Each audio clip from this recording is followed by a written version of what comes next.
I tried to sleep, but I remembered the black skies, the lightning too. It was all around me.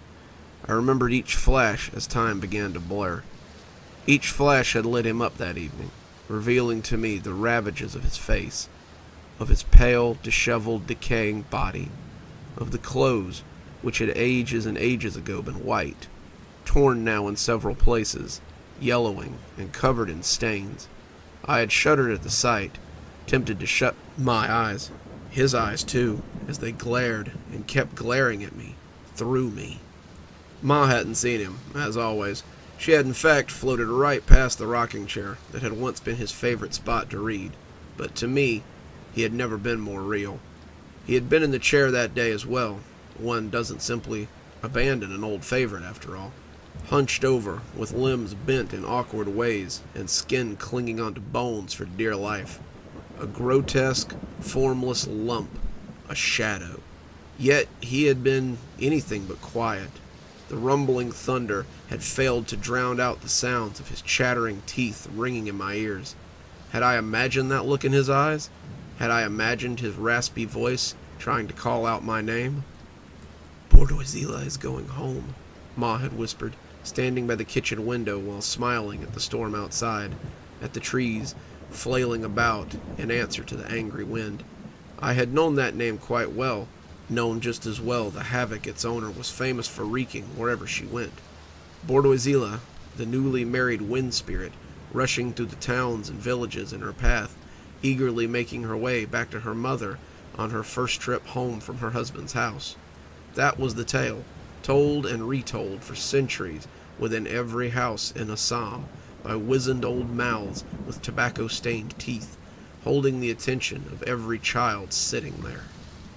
I had inched closer and closer to Ma, the fear of the ghost getting the better of me, as it often did. Seldom had I seen such peace on her face as I saw at that moment.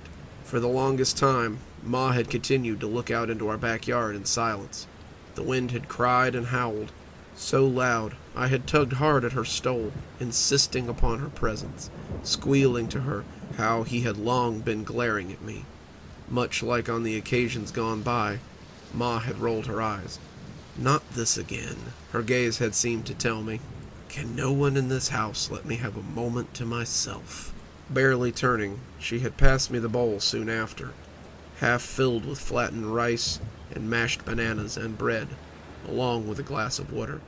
"Give this to your grandfather. Go on," she said, before turning back to the window. I had no choice. Slowly, my trembling hands had taken the bowl up to him. I remember those skies very well. I remember them as a 10-year-old, when he too had at last traveled homeward one night. Death had come for my grandfather, almost begrudgingly, one would think, in his sleep, close to a year after that stormy April evening. Strangely enough, I remember them best now, when most other things are hard to remember. All the faces, the names, the numbers, when the grays and whites mingle in my matted hair as I lie in bed, every day dragging on longer than a year. I can feel my form shrinking to nothing. I can feel the wind outside growing stronger. Good evening, everyone. It's me, Dr. Plague. Thanks so much for joining me for my Monday update. I know, this one's pretty short, but it really caught my eye, and I really liked it. I felt that the shortness of the piece would be made up by the content within, and I hope you agree. It's a very chilling little tale. I've linked the author's Instagram below, so if you like his work, go give him a look. I'm sure he'd appreciate it.